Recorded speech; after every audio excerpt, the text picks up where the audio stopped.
My bees must have swarmed again, the second swarm at least, if not three, so far this spring.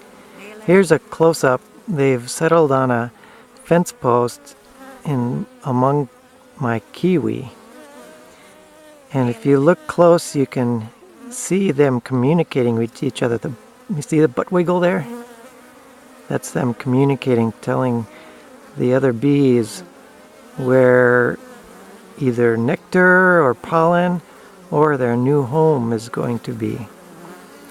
The number of wiggles and the direction and all of that kind of thing is them explaining which direction and how far to go to get to whatever they're looking for. It's kind of interesting watching those butts wiggle across the hive there, or across the swarm.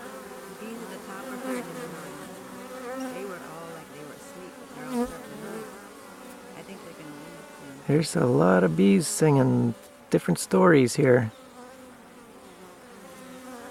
It's pretty interesting.